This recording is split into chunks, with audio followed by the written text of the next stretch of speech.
Hold up, hold up, hold up. It's that boy G Planz. Don't give a damn. He cooler than a fan. Walking real tall. Some say he's a man. I want to get back on track. Yeah, for sure. Now, we talking about ownership. Cool.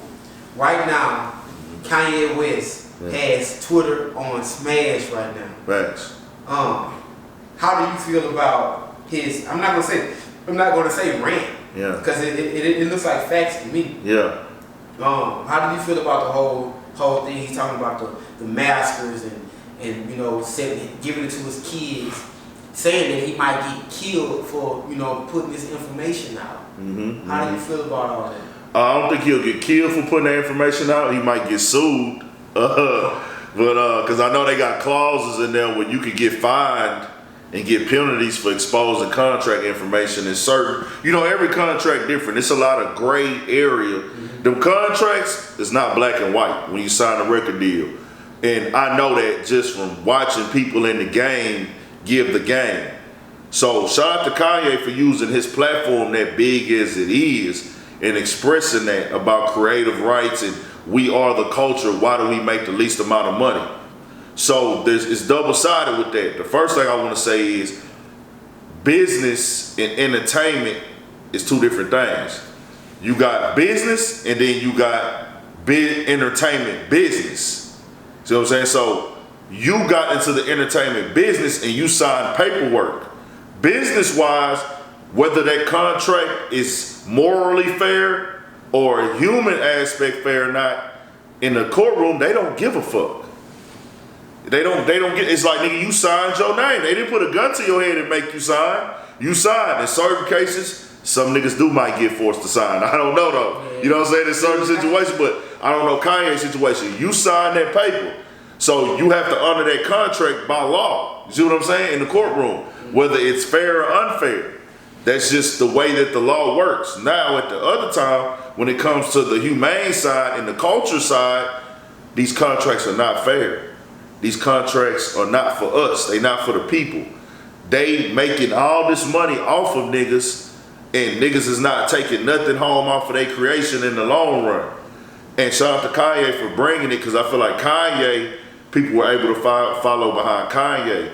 But shout out to Joe Budden. The Joe Budden podcast, they have been preaching this for 5 fucking years on their podcast, man. On Joe Budden podcast, him, Rory, Maul, Maul got a little bit of insight on the game, but parts, you could tell they done dibbed and dabbed. Man, Maul's smart. Maul's smart too, but he don't let it out. Yeah. He don't speak on it like so. If I fucks with Maul, though, I fucks with Maul, but Rory is giving you experienced situations where, hey, this is what happens and this is what the label does. Joe Budden, I've been here. This is because he was a rapper. Yeah. So he understands that creators are getting robbed. For the last 3.5 weeks, he's been preaching this to the world, but nobody cared. Nobody was talking about it. But he messing with a dog and so. They didn't, because they paid attention to the messenger instead of the message. See what I'm saying? Niggas looked at it like, okay, Kanye, one of the biggest rappers in the world. We love Kanye. He be saying some off the wall shit.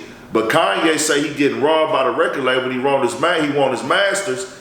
He gave us the information. Joe Budden gave us he didn't put his contract up, but he's on the podcast telling us, bro, this is our opportunity to change the game because we now have leverage. The record label business has been already set. Now we got this business being set. The podcast business where it's fresh. There's no structure yet. Let's not go into this and give them what we create. He said, I'm completely against creating something, building it up, making it hot, and then giving somebody 50% of it. In what words that make sense in? Especially for rappers now, because a lot of rappers back then that got record deals, they didn't have a nationwide buzz like these artists do now. These artists right now, a lot of them to get signed, they're already doing millions and millions of views. They just need a little bit of help to step it up a little bit as far as the image. They might need the relationships for the ads, the commercials, and things like that. So why are y'all getting 50% of my shit? Yeah. So that's what I think that people gotta understand. Salute to anybody that gives people game. Straight up. People were telling, like Charlamagne, if you follow my platform, you know, Charlamagne, I have respect for Charlamagne for the level of versatility he has. I feel like Charlamagne is one of the most talented media personalities ever.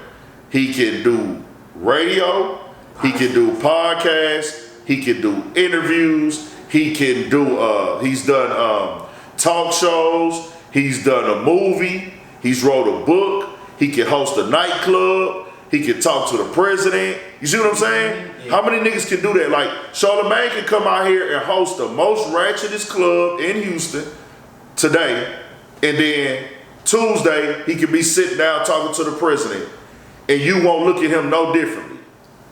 That's talent. That's talent, you right. So, I look at Charlamagne as that, but I don't agree with everything Charlamagne do. Mm-hmm. Same thing with Joe Budden. He's not as versatile as Charlamagne, but Joe Budden was speaking, and he's always spoke for the creator. Whenever a nigga giving game, and it's factual game, whether you like how he doing it or not, black people, let's shut the fuck up and listen. When he gave that game about how Spotify was doing, everybody looked at it, it's a personal grievance. Nah, nigga, he telling us, bro, I want a nigga to tell me so I don't make the fucking mistakes. Don't let a nigga give game like Nipsey Hussle gave game. You remember when Nipsey Hussle went on that interview and said, hey man, don't name none of your projects albums because that gives the label leverage to not give you that much, because they can say, oh, you released the album already and it only sold 20,000. But if you don't have no album on there, you don't have a resume for albums. Mm-hmm. See what I'm saying? We need that. That's direct game. Yeah. A lot of these niggas are they talking, they selling motivation. They selling motivation now. Motivation is for sale. We'll sell you motivation, but we not giving you dot to dot real game. That's what we need. So Russ, Kanye right now, Russ, Kanye, Joe Budden podcast as a whole. I see a lot of niggas go on Drink Champs and give a lot of games. Like the guests to give Master P give game. A lot of these niggas give real game and tell you what it is, and that's what we need. You know what I'm saying? The niggas who not scared to talk about the gray area between the black and white. And Russ, shout out Russ, he been doing it forever. Academics crazy ass give a lot of game. He really do. If you watch his Twitch and shit, when he talk about these record contracts and he talk about the industry, Academics give a lot of motherfucking game. He do, and I ain't think about that, but I like Russ. He produced, mix and master, engineer, everything himself. He owned every inch of it. Yeah. Now, he's white. Yeah. You know, I don't know if they give him an edge, but he worked for 5 or 6 years to build up the leverage. You feel me? He did. It's easier to market a white face in hip hop than it is a black face, believe it or not, for the actual money being spent. You see what I'm saying? Is Russ 100% white? Yeah, he white on you. Now, Russ is very talented. That nigga's great as fuck. But how many niggas is talented is great as fuck? A lot. White nigga that's talented stands out way more than the nigga that's talented. Yeah. You see what I'm saying? It's crazy, but it's Russ is great. Russ is consistent. He a hard worker and earned his spot. But it's way more easier to market a white talent and make money off of the white talent than it is the black talent. Yeah, because think about this too, like you got a lot of talented artists, but you gotta think about the baggage. Russ ain't got no baggage. Yeah. This other rapper, he beefing with him. Exactly. If I book him at my venue downtown with all these uppity people, is he like he's a liability. Even if you ain't beefing, it's just the fact that white people love hip hop. And this is, I fuck with white people. I don't have a problem with white people. But we just calling it like it is. Yeah. When a white person see another white person in hip hop, they feel eager to be there. Hey, we gotta spend money with him. We gotta go to a show. See what I'm saying? Really? That's just what it is. Really? They support us too. Understand? Like, white people are the ones keeping the culture above float financially. But they got to, in a sense, because they own everything. They do. I'm saying they elders do. You see what I'm saying? But I'm talking about the kids. Right. The kids, the suburbs, They the ones that spend money on hip hop. They do. They the ones that buy the merch. They going to the concert. They going to the concerts. You know what I'm saying? You go. That's when you get rich. Mm-hmm. You are rich in hip hop when you go to your concert and everybody there white. Mm-hmm. Young Dolph started as a nigga doing shows at hood spots and clubs. Mm-hmm. Now he go on tour. The crowd is 65% white. He'll still come to the He'll still come to the trap, but I'm just saying. Yeah, right. I got options now. Travis Scott. Travis Scott. I got options. You see what I'm saying?